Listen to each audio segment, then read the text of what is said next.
I think the Shoah Foundation is important because it is a geniza of memories of direct witnesses who could, where you can actually immerse yourself and see from every angle possible what actually happened in the times of the Shoah. And I think that for the future generations of this world, for historians, for everybody else, it is absolutely vital to have such an organization and for that organization to exist, from today till forever. The most important lesson of the Holocaust is that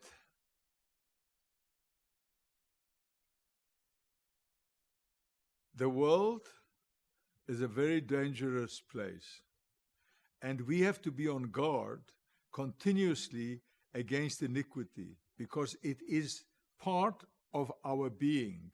We have to fight it on a continuous basis. So we have to try and eradicate all kinds of racialism, all kinds of prejudice, and I think that should be the lesson, because by looking at what happened in the Holocaust, we should see how what the world can become if it continues being like that.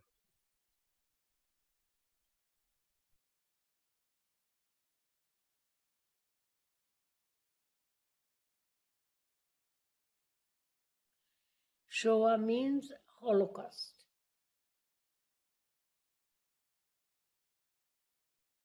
My name today is Eva Kaur. My maiden name was Eva Moses.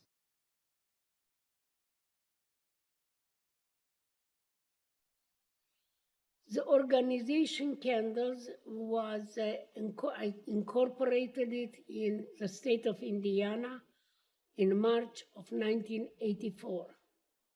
And it was, from my perspective, a support organization that would help me collect money for the different activities to help survivors go to Auschwitz, do activities together, and also meet. It remained, I think, that up to today because we still use it on occasion. The Holocaust Museum was opened actually as a personal project of trying to remember Miriam and helping me with my pain. But I also felt that the educational ideas that I would like to be able to promulgate throughout the world would be better served through a Holocaust Museum and Education Center than through a little support organization where students, people could come, view exhibits, see documentary material. That is not possible through a small organization like Candles. And since we have opened it 21 years ago, it has grown, it has immediately been accepted. And we have about between 10 and 12,000 visitors a year. And they are all very, very impressed and like what we are teaching.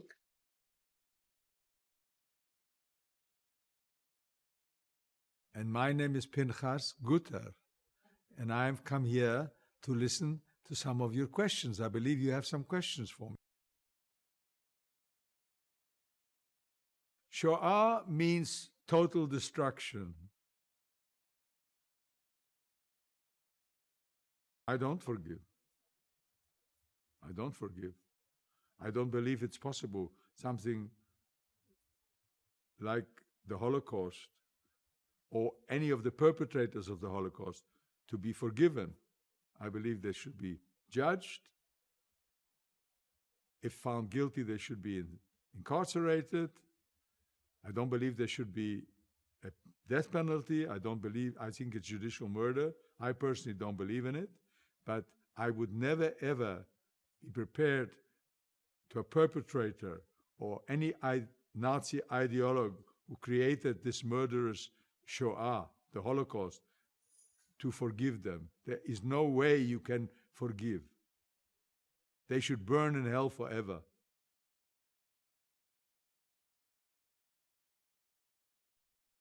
Forgiveness, in general, in a short statement, means an act of self-healing, an act of self-liberation, and an act of self-empowerment. And that was always, from the beginning, it came the focal interest of that word, because up to the time I came up with the idea of forgiving, I didn't realize that I had any power over my life. The truth is that all victims are hurt. They feel tremendously helpless, hopeless, and powerless. I realize that I have no power to change the past. No one has that power. But I definitely have power to change the present and the future. And that's why it appealed to me that I could somehow change my own life and be able to live without all the pain that I was carrying around. Now, do I have time for a longer answer? I want to give you something important. There is a lot of confusion in people talking about my forgiveness. And I am continuously asked that question. Why did I call it forgiveness? It started out because I wanted to thank Dr. Munch for his willingness to go to Auschwitz and document the operation and the existence of the gas chambers in Auschwitz. To me, that was very important. And when I realized, or I found out that he knew about it, I immediately asked him to go with me to Auschwitz. And when he agreed immediately, I was very excited and very happy. I don't understand it, what made me want to thank him in a formal way. But I did, and I wanted to give him a meaningful gift. And I had no idea how to thank the Nazis. So when, after 10 months of searching and soul searching and brainstorming, and I didn't tell anybody because I didn't want anybody to find out about it, I was concerned that my friends and family would discourage me from doing it. And I really didn't want anybody to interfere in it. So finally, I came up with the idea that a letter of forgiveness to this old Nazi doctor that I spent with him 4 hours on August 20, 1993, who told me about the operation of the gas chamber. I was already aware of a very simple thing, that he was a very kind and caring person, and that he was not the usual Nazi that I met in Auschwitz. That maybe was helpful because I have been asked, what if he would have treated me like a nothing? Forgiveness would have not been possible because I would have never dared ask him about the gas chambers. So when I came up with the idea of forgiveness, it was a simple letter of forgiveness from me to him, which I knew that he would appreciate because he was struggling with his old problems of feeling guilty. Then that evolved when I realized, as I was, not everything happened in one day, it happened over quite some time. That happened, I think, the forgiveness idea popped into my head. We were trying to figure out what to title it. And I wanted, in one hand, the idea that I would not have to ever deal with the topic of forgiving every single Nazi I met along the way or who asked for my forgiveness, because I found that was very burdening. I did not really want to deal with that issue. And the simplest thing for me is was to actually forgive everybody, and the blanket forgiveness.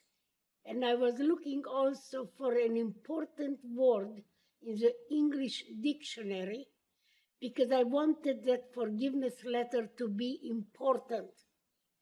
A forgiveness letter is just a forgiveness letter, but a declaration of amnesty, I thought that gave it a little bit more importance to the whole act. And it also,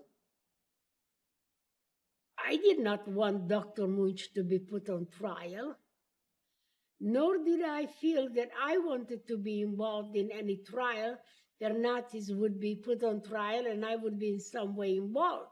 Therefore, the words declaration of amnesty fit my state of mind at that time. Of course, I was gravely criticized for all that and still am. And as time went on and people were asking me questions, well, you are not condoning it. I said, no, I am not condoning it. Nor do I approve of it, no. So what do you really do with all that? So because I had to revisit that idea of forgiveness, I realized if people do something wrong, that at least they should take responsibility for their action, which of course I cannot do anyway. But I did not want to be in charge of overseeing that part of the Nazi seeking, the Jews seeking justice for what was done. I decided that every time I would have to go back to the feeling that I am dealing with the perpetrator, it would bring up the pain, and I wanted to be free of that pain. Because I didn't see that continuously dealing with that pain would be helpful to me, and I really believed and believe that I have the right to live free of that pain. So there are many people in Justice Department. Some of them can be children or grandchildren of survivors. And if they want that job, they should seek it. I do not seek to be a judge or a prosecutor. I think that I have given enough of my life to pain, and I deserve to be left in peace and enjoy my life. I demand to enjoy my life, to be happy. So this is the way that whole idea of forgiveness and justice evolved. It wasn't a 1 day, 1 week, or 1 month decision. It fit what I wanted out of this forgiveness. Some people call it selfish. Maybe it is. If everybody in the world would like to be selfish and be happy, and in the process not hurt anybody else, I think I could go for that in the world as a goal. Because people who are happy, they're at peace with themselves, they're at peace of the world, and they create a lot of joy in the life of other people. People who are angry, they're sad. Why should they be living their life sad? But if they want to, that's their choice. And they really are not an asset to society. Sad people cause themselves and society a lot of problem. And I dare say with all my heart and soul that anybody hearing this presentation, if I could ask them, would you like to be happy in your life or sad? I have almost no doubt that the majority, great majority of the people would say, I want to be happy. And if you yourself can bring about happiness in your own life without hurting anybody, why not?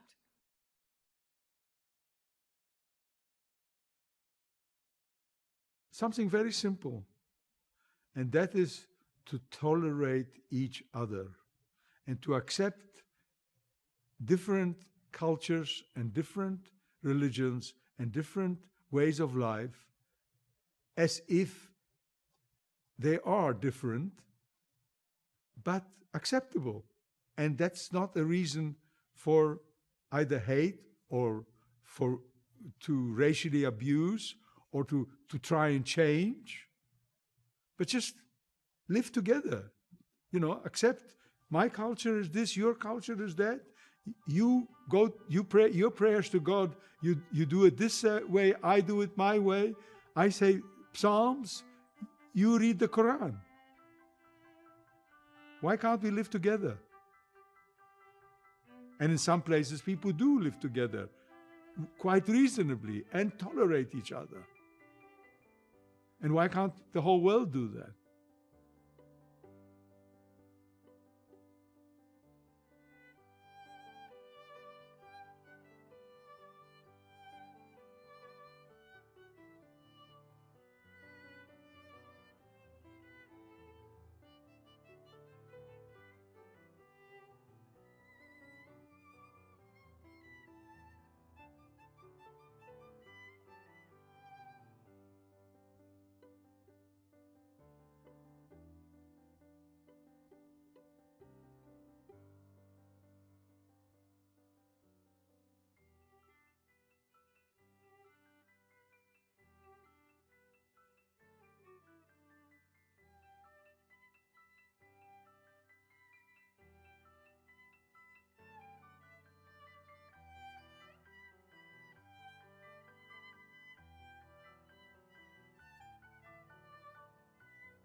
Anne Frank. I know about Anne Frank. I've read her book. Yes, I have read Anne Frank's diary, and it's a very interesting book for young people. Talks about the dreams and the good thoughts that young people have, and that she believed. I think her quote is, "Isn't it wonderful that we don't have to wait one single moment to start to improve the world?" Is the world better since the Holocaust? Certain parts of the world are better. Certain parts of the world are worse. You can't exactly answer that question as a whole. You've got to divide it in bits and pieces. It is getting better in some parts. It is getting worse in some parts. So it's a mixed bag.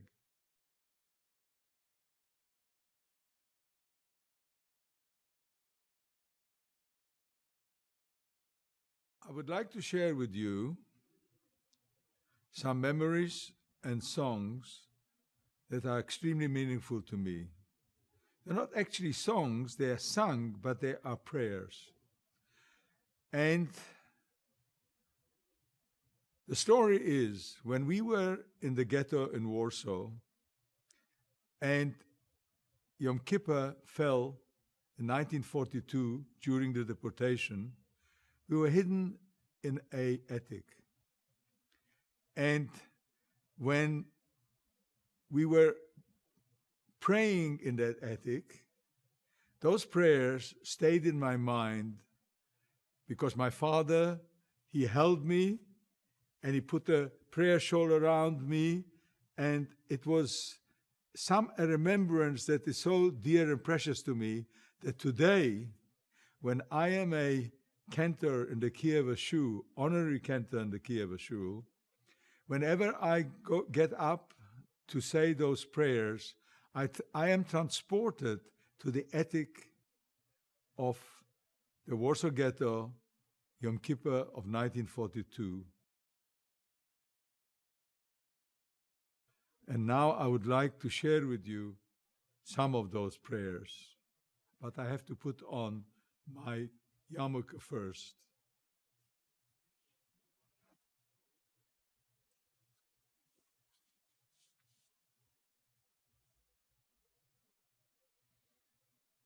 Or zaru ala tzadik, ole yishrei v'simcha. Or zaru ala tzadik, ole yishrei v'simcha.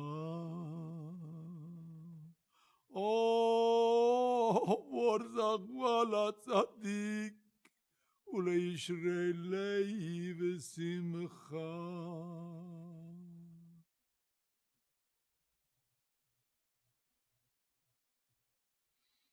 אל תשמו כוי, ואל תעסקו בישיבה של מעלה או בישיבה של מטה. אנו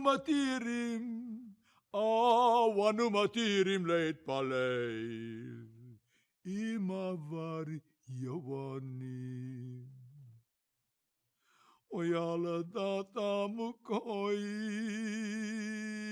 בבלת ועסקו בישיבה של מעלה או בישיבה של מטה. אנו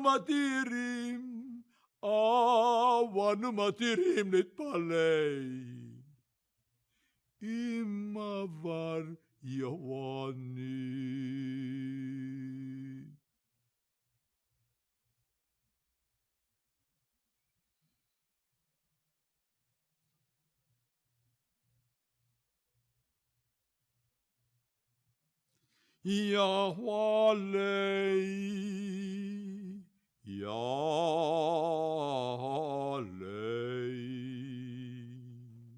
יעלה תחנוננו מערב ושבתנו מבוקר וירווה ענוננו עד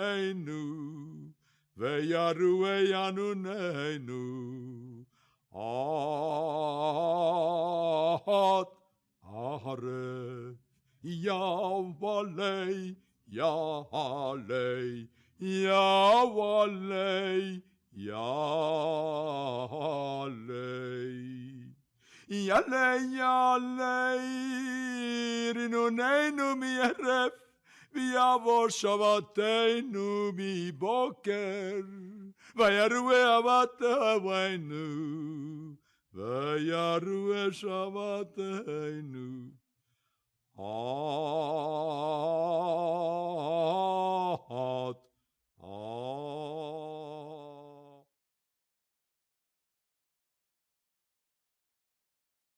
In one of the working camps that I was, we were working with ammunitions because we were working in ammunition factories.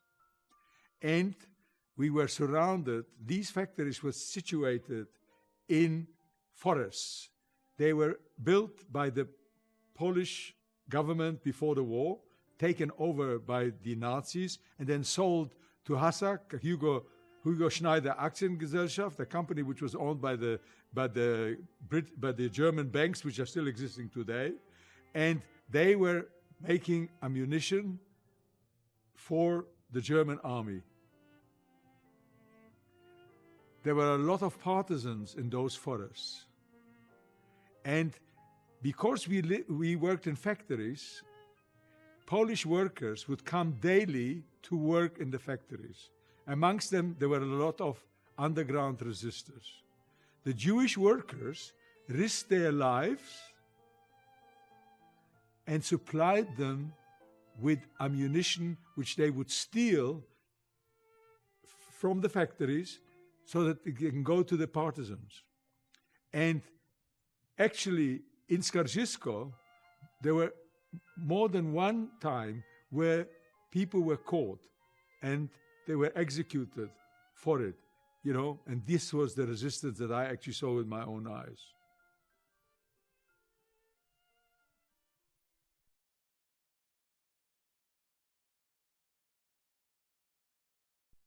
The Nazi ideology was that the Germans and the white race were superior to any other race, and that the Jews were the most inferior of the people, and therefore to make the world pure and good, that Hitler picked on 6 groups of people to be murdered. And Jews, Gypsies, physically and mentally handicapped, Jehovah's Witnesses, and all political opponents, he declared them that they are genetically inferior, and therefore they have to be eliminated and murdered.